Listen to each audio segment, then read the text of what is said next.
Anong mensahe ang kailangang marinig ng mga Aries sa loob ng 2 linggo na 'to? Puwedeng nangyayari na 'to o mangyayari pa lang. Kung di man para sa inyo itong magiging reading, eh, di baka para sa someone na malapit sa inyo o sa someone na kakilala niyo mismo. Baka may lumabas na gender mamaya. Gawin niyo na lang energy, masculine at feminine energy. Pwede rin naman na huwag niyo na pansinin ang gender. Hindi ko masasabi kung anong magiging reading, kung positive ba o negative, depende sa kung anong mapipick up kong energy. Walang masama kung papanoorin ang sun, moon at rising sign. Kasi bakalin man sa mga yan ay mag-resonate na sa sitwasyon nyo.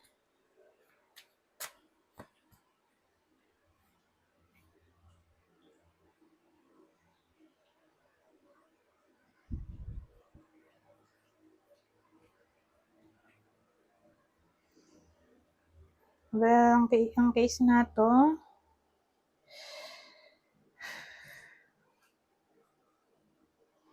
magiging clever yung lalaking single o byudo o ex-husband, ex-boyfriend. Yun yung decisive action niya dito para makuha niya yung justice o truth. Justice, truth, clarity na gusto niyang makuha.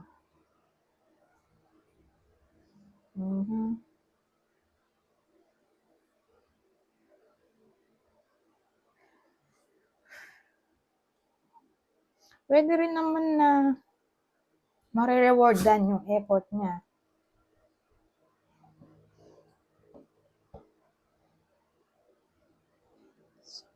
Dahil sa kanyang intelligence, pwede rin ganon.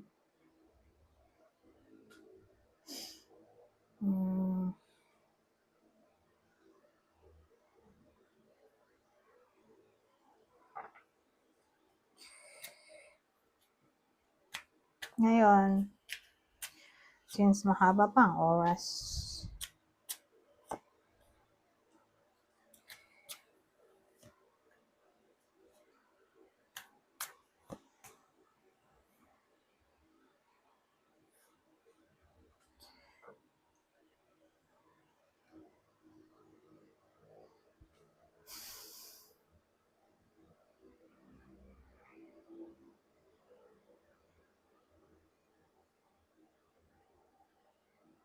Two of Gifts, Nine of Wands, the Moon, Nine of Cups, Two of Pentacles.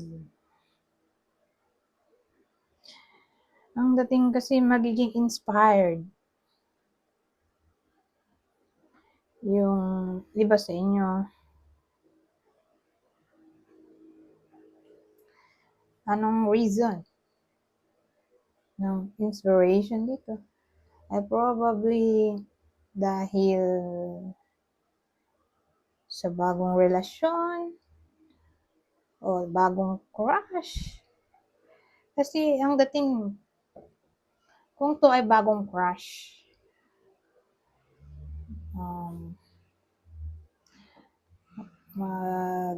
doon babalik yung confidence sa sarili dahil may bagong inspiration. At yung bagong inspiration, yun ang magpapabalance ng priority niyo sa buhay. Ngayon, pwede ngang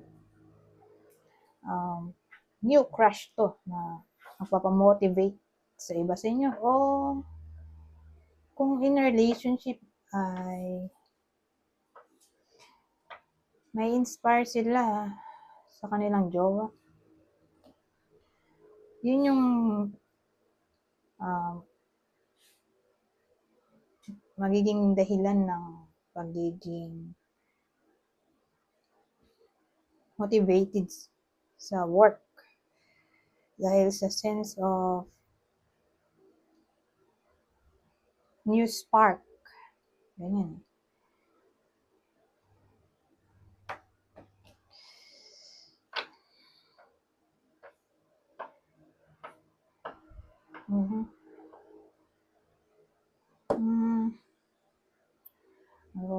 nabubuo dito. Knight of Cups.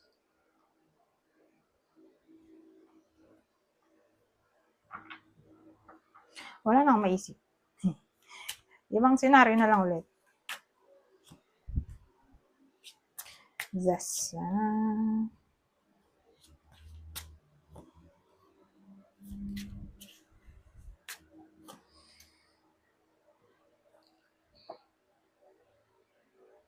Yan.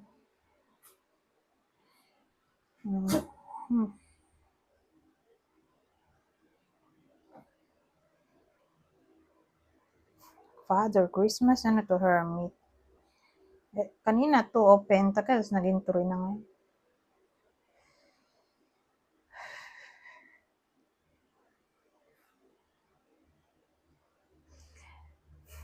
Pero ang dating kasi sa akin,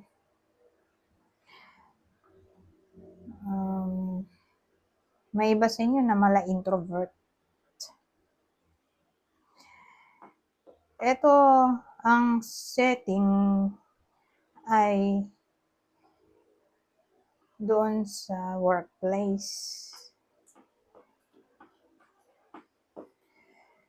Okay? Na para bang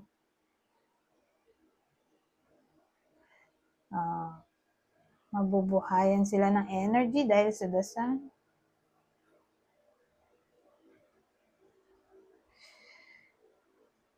Na-showcase ang kanilang talent, skills, intelligence,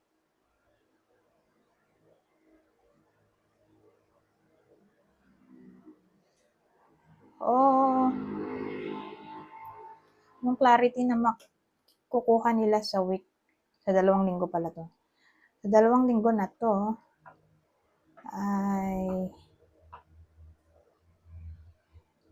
walang masama sa teamwork. So again, introvert yung katamaan ng reading na to.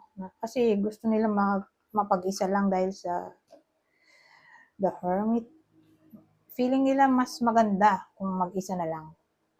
Walang stress kung sila lang mag-isa. Feeling nila stressful kung may teamwork, collaboration. So, mababago yon. Sa 2 linggo na to, para bang i-open nila ang sarili nila sa possibility ng teamwork, cooperation mula sa ka-workmate. So, again, yung may trabaho lang ang tatamaan ng reading na to. Mga empleyado. So, hindi man tumama to sa inyo eh. Di ba kasi someone na malapit sa inyo na may trabaho, na mala introvert.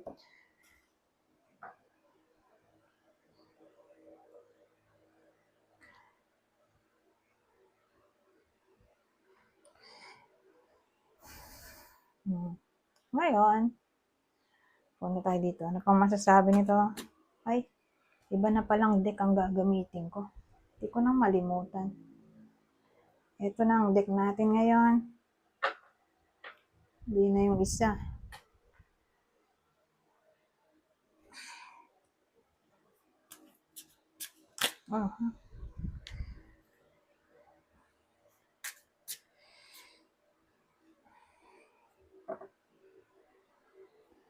Oh, interesting. Nandito yung ano ba to? The twins. At yung grandmother. So, paano to? Well, ang dating sa akin,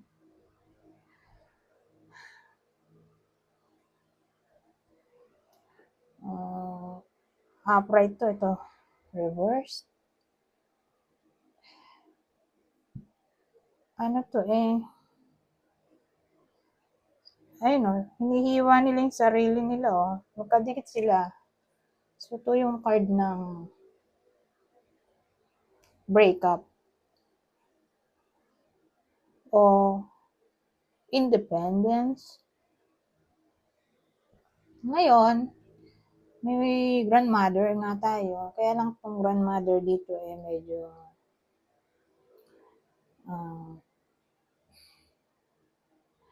bumabalik sa pagkabata o nagiging ulyanin. Tingin niya yung dal niya, yung anak niya. Ngayon, kung baliktad yan, di ba, caring siya dun sa dal niya. Kung baliktad yan, edi nawalan siya ng care.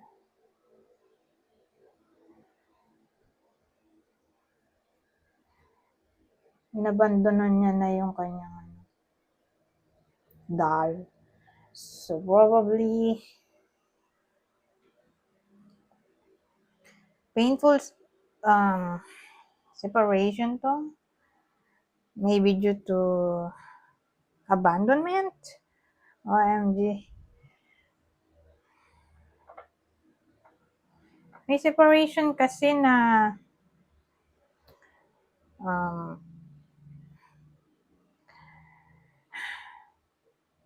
maraming pwedeng case ng separation. So, pwedeng hindi lang magkasundo dahil sa differences o may abusive, may cheating. Itong case na to, ghosting. Nagawa siyang ghosting sa akin.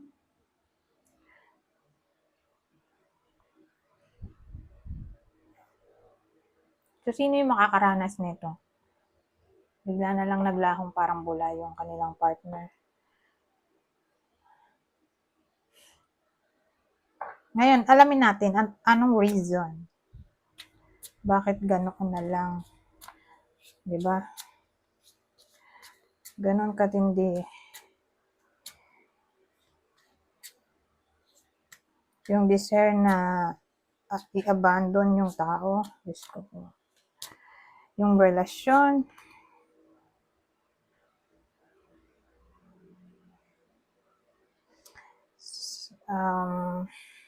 Siguro dahil sa pamilya, udyok ng pamilya, ano tayo dito relatives. Udyok ng sariling pamilya, siniraan. Pwedeng naghanap ng iba. Okay? At pinirahan. Kasi ito yung card ng wealth Siguro mapera yung someone else.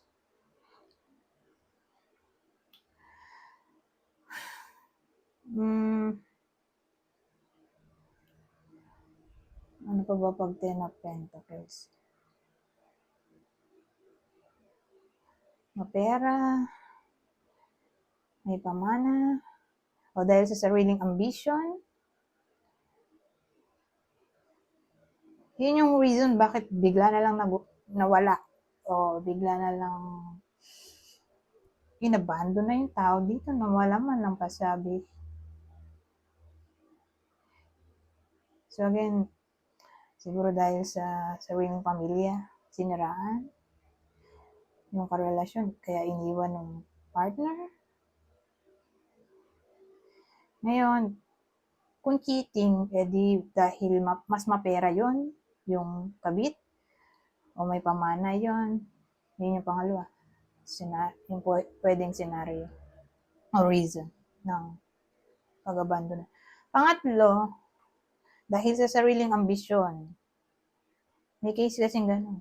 Pinili yung ambisyon kaysa sa pamilya o karelasyon. Nagpunta ng abroad para maging matagumpay sa career. Nilet go ang relationship.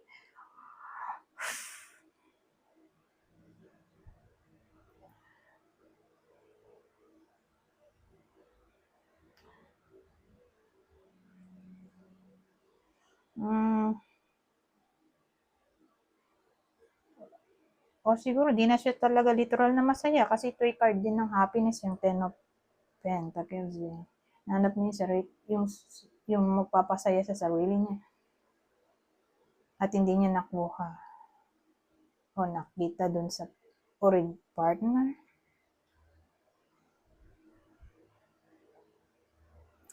So, maraming pwedeng case. Pwedeng third party literal o third party na kamag-anak yung sumira ng relasyon nila. So, ganun. Ghosting talaga. Kinalabas.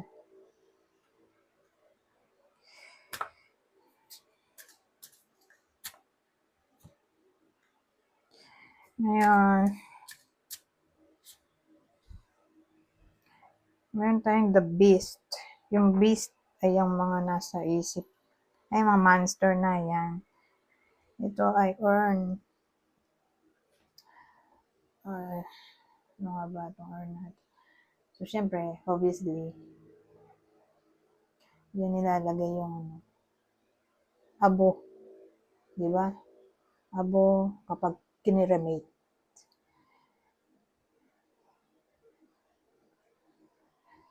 Ngayon, nakita natin, nakabaliktad. Kasi dapat nakatayo siya. Siyempre, parang hindi mahulog yung laman, di ba? Bakit nakabaliktad? Na para bang hindi nirespeto yung namayapa, no?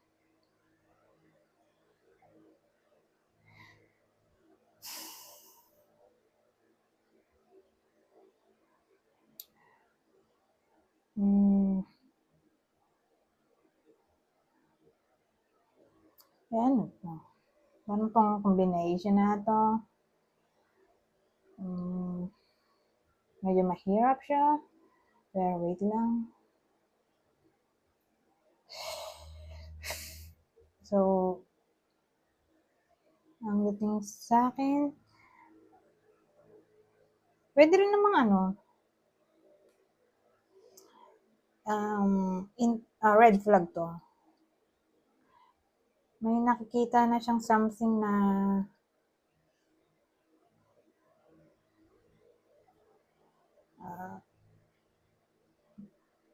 na maaaring mangyari.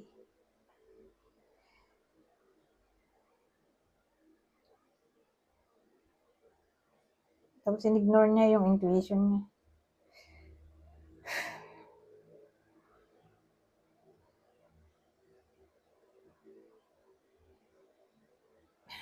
Paano yun?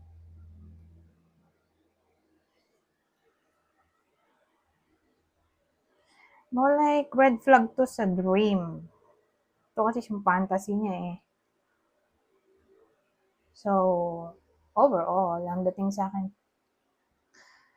pay attention sa fantasy, dreams.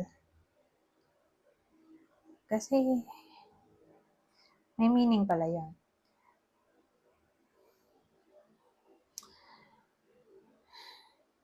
May something dun sa dream na pwede namang ma-reverse sa reality, pero for some reason, hindi pinaniwalaan o in-ignore yung dream.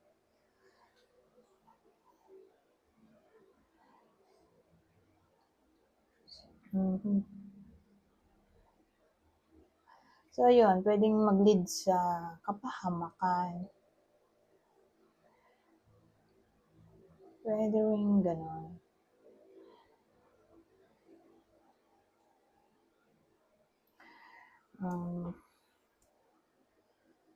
O pwedeng masira yung buong araw ng iba sa inyo, kakaisip. May case na gano'n, di ba? Pag na-depress ka, parang tamad na tamad ka na sa buong araw. Ayaw mo na magtrabaho, so may tendency na umabsent yung iba sa inyo sa loob ng 2 weeks na to. Dahil sa kanilang depression o restless mind, kung ano-anong iniisip nila dito for some reason.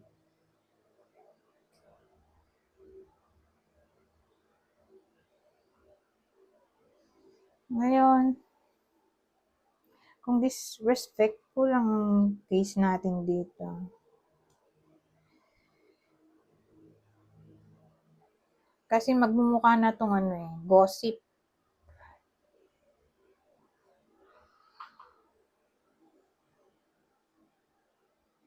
Disrespectful?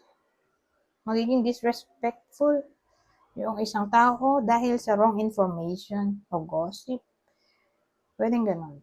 Whether kayo mismo to na maka-experience o may someone na magagalit sa inyo dahil may nakarating na maling balita sa kanila. Gossip. Gossip. Okay? Na intended para siraan kayo. Yung iba sa inyo, syempre. So, beware. Ngayon, punta tayo dito. Ano pang mensahe dito?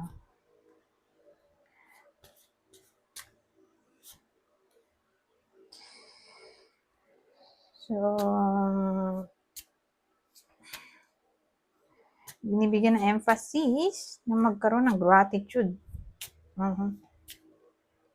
So, sa 2 weeks na to, for some reason, show gratitude.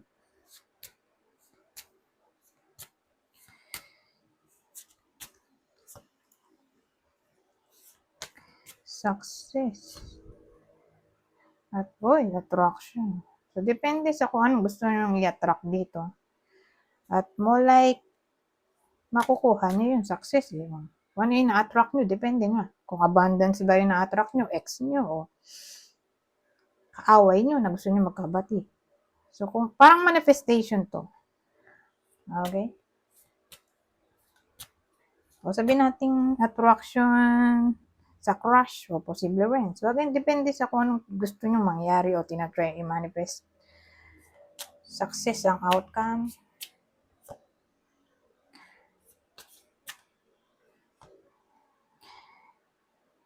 So, ito, in-encourage din na stimulate ang passion. So, depende kung anong klaseng passion ang gusto nyo. So, in-encourage yan, yung passion. Okay? Na gawin.